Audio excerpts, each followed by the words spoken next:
아까 윤석열 총장 부인에 대한 공격이 얘기가 나왔잖아요. 윤석열 총장 부인이나 장모에 대한 공격이 들어오면은 제가 그거는 만약에 윤석열 총장이 우리 당에 들어와서 같이 활동한다면은 제가 윤석열 총장 쪽에다가 비단 주머니 3개를 드리겠습니다. 네. 급할 때마다 하나씩 열어보면 됩니다. 네. 충분히 그거는 받아치고 역효과까지 상대편한테 넘길 수 있는 그 정도 해법은 있습니다.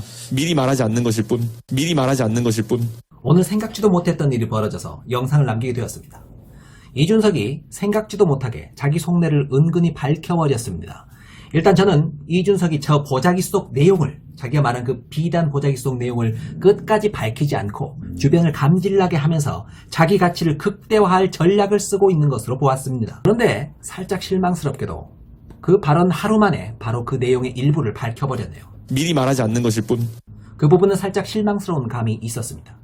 그래도 뭐 전체를 공개한 게 아니라 일종의 감질나는 예고편 정도를 보여줬다는 차원에서 이해해드릴 수 있습니다. 그런데 문제는 그 내용입니다. 2002년 당시 노무현이 이런 아내를 버려야 합니까? 서로 사랑하면서 잘 살고 있습니다. 뭐가 잘못됐습니까?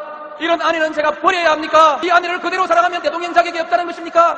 여러분, 이 자리에서 여러분들께서 심판해 주십시오. 여러분이 그런 아내를 가지고 있는 사람은 대통령 자격이 없다고 판단하신다면 저 대통령 후보 그만두겠습니다. 여러분이 하라고 하면 열심히 하겠습니다.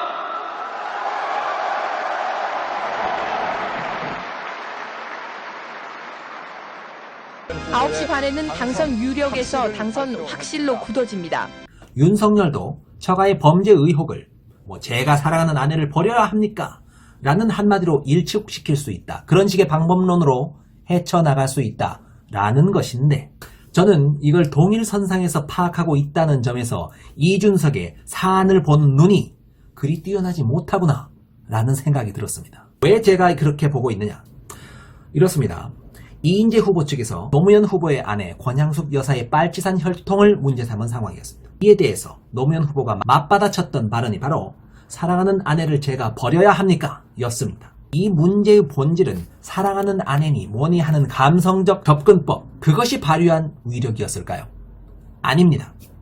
상대 후보가 공격했던 부분이 권양숙 여사의 행위에 따른 문제제기가 아니라 혈통에 따른 문제제기였다는 점, 바로 그 점이 핵심입니다. 혈통의 문제, 출신의 문제, 인종의 문제 등등을 근거로 하여 그 사람의 죄를 물을 수 있나요? 결코 그렇지 않죠. 타고남과 동시에 주어지는 조건을 근거로 해서 그 사람의, 그 개인의 죄를 물을 수는 근본적으로 없는 것입니다. 그 사람의 죄를 물을 때는 실제 그가 행했던 행위를 근거로 해야 하는 것이 이성적인 상식에 부합합니다. 범죄를 저질렀다는 혐의가 있었던 상황과 이것은 근본적으로 다른 것입니다. 권 여사가 직접 저질렀던 범죄 행위는 아무것도 없는 상황에서 단지 권 여사가 어떤 혈통을 갖고 태어났느냐의 문제를 따져 묻고 있다면 당연히 애초에 그것은 절대 죄가 성립하지 않는다는 그 점 때문에 나는 내 사랑하는 아내를 버릴 생각이 전혀 없다 라고 말했던 것이 공감을 얻을 수 있었던 것입니다. 출신을 근거로 죄를 묻고 빨갱이 흑색치를 하는 것 자체가 비이성의 산물이라는 것을 이미 대중들이 충분히 공감하고 있던 그 바탕이 일단 존재해야만 저 말이 위력을 발휘할 수 있다는 얘기입니다. 그게 토대가 되었기에 저 발언이 대중들의 가슴에 박혔던 것입니다. 그런데 윤석열과 그 처가의 문제를 살펴보죠. 윤석열의 처가에 대한 의혹은 일단 태어나면서 주어져 버린 불가항력적인 부분에 대한 문제입니까? 아니면 그들이 직접 능동적으로 행한 행위에 대한 문제입니까? 권양숙의 경우처럼 구체적인 행위는 잘못된 게 아무것도 없는데 단지 태어나기를 빨치산 경력이 있는 집안에 태어난 게 문제여서 비난을 받고 있습니까? 아니면은 본인들이 직접 행했던 행위들 중에 문제가 있어서 비난을 받는 상황입니까? 당연히 이 경우는 구체적인 행동이 문제인 경우입니다. 윤석열 전 검찰총장의 장모 최모 씨가 이른바 사무장 병원을 세워 요양급여 수십억 원을 부정하게 타갔다는 혐의로 재판을 받고 있죠.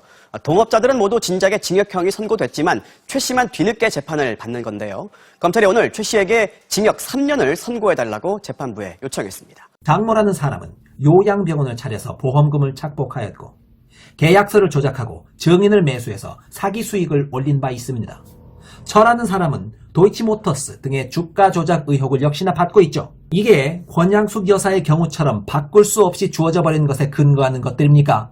인종이나 성별, 집안, 혈통 등과 같은 불가항력의 태생적 조건에 대한 혐오와 차별 차원의 문제입니까? 결코 아닙니다. 구체적인 그들의 행위에 주어진 범죄 의혹들입니다. 불가항력의 혈통을 근거로 한 비판과 본인 책임의 구체적 행동을 근거로 한 비판이 어떻게 본질적으로 같은 비판일 수 있겠습니까? 이렇듯 분명히 그 의혹의 본질부터가 다른 사안인데 노무현이 했던 것처럼 국민들의 감성 좀 살살 자극해줄 발언을 터뜨리면 상황이 반전될 수 있다? 정말 진지하게 이준석 씨 그렇게 판단하셨던 것입니까?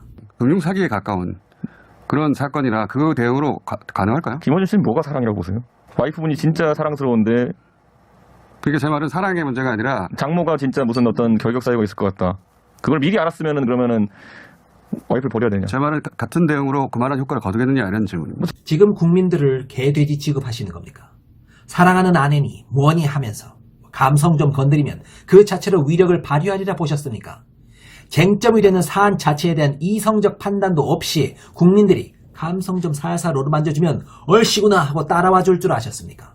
비난의 핵심이 행위를 근거로 하느냐 불가항력의 조건을 근거로 하느냐의 큰 차이를 보이는 사안인데 국민들은 그런 거 따질 줄 모르는 존재니까 그냥 무조건 가족 이야기나 하면서 사랑이니 뭐니 언급하면 질질 짜면서 감동받고 편들어줄 것 같습니까? 김원준 씨는 뭐가 사랑이라고 보세요? 그렇게 치면 이준석 씨 조국 때 그리 조국을 비판하시던데 조국이 딸 문제로 공격받을 때 조국이 만약에 그렇다면 제가 사랑하는 딸을 버려야만 합니까? 라면서 한마디 했다면 감성파리에 넘어가는 국민들이 막 돌아서고 했을 텐데 조국은 머리가 멍청해서 그런 말을 안 했답니까? 착각하지 마세요. 조국은 이준석 씨 당신보다 훨씬 똑똑한 사람이에요. 애초에 그런 성격의 것이 결코 아닌 거죠. 사랑하는 자를 함부로 버릴 수 없다? 그러니까 이해해줄 수 있다? 이게 핵심이 아니라는 겁니다. 사랑하는 자라 해도 사랑하는 가족이었다고 해도 범죄를 과거에 저질렀던 것이 맞다면 범죄를 저지른 당사자는 당연히 그 범죄에 대한 대가를 치러야 되는 것은 당연하고 본인이 저지른 죄는 아니지만 그 배우자는 정치인으로서 그에 상응하는 도의적 평가는 받아야 하는 게 맞겠죠. 사랑하니까 모든 게 이해가 된다 라는 식으로 감성에 치우쳐서 명백한 죄를 이해해주는 그런 메커니즘? 그런 건 없다는 겁니다. 근데 그 상황에서 예를 들어 남자 김어준은 어떻게 선택하시겠습니까? 사랑의 문제로 치환해서 극복할 수 있을 것 같다.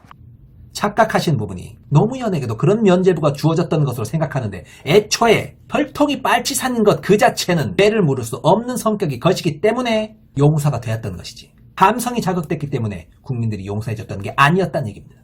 빨갱이 낙인을 근거로 한 부당한 흑색 선전에 대해서 온 국민이 신물이 나 있던 상황이라는 명백한 공감대가 이미 형성되어 있는 배경하에서 그 발언이 나왔기 때문에 그 발언의 폭발력은 결과적으로 폭풍이 돼서 역전 돌풍까지 이어질 수 있었던 것이죠. 이게 평소 이준석의 국민에 대한 철학이 엿보이는 부분이었다고 생각합니다. 그가 보기엔요.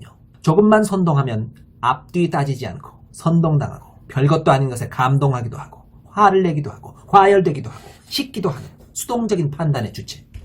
나름 열정이 차있지만 수동적인 판단의 주체.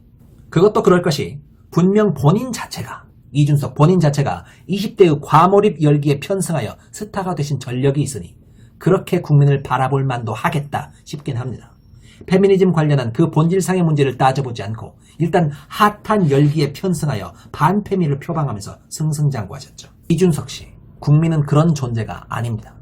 감성에 휘둘리는 것처럼 보일 때가 있지만 근본적으로는 본질적 무게감에 따라서 능동적인 힘을 갖고 움직이는 게 국민입니다. 노무현이 처가의 문제를 감성의 문제로 돌파했으니 윤석열도 처가의 문제를 감성의 언어로 돌파하면 된다 라는 단순한 판단은 일단 국민들이 그 비판의 본질 따위는 살피지 못하는 채로 정치인의 감성적 언어에만 좌우된다는 단순한 인식 그리고 국민을 무시하는 인식에 근거한 수준 낮은 판단이라고 저는 생각합니다. 지금까지 확인된 이준석 개인의 역량은 상당히 우려스럽습니다. 국민을 보는 인식 자체가 상당히 피상적이기 때문입니다. 하지만 구태의연함이냐 새로움이냐 하는 시대의 프레임으로 판에 큰 구도가 짜여져가는 형국 속에서 이준석은 가장 큰 수혜자가 될 것입니다.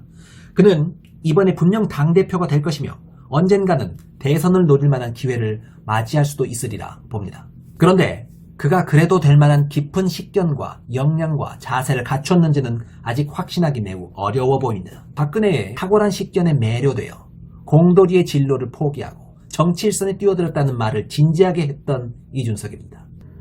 물론 그건 과거의 일이죠. 그래도 데뷔한 지 꽤 시간이 지난 관계로 좀 더 발전된 모습을 기대했습니다만 노무현 발언 따위를 하는 걸 보니 아직은 가야 할 길이 좀 멀다고 생각합니다.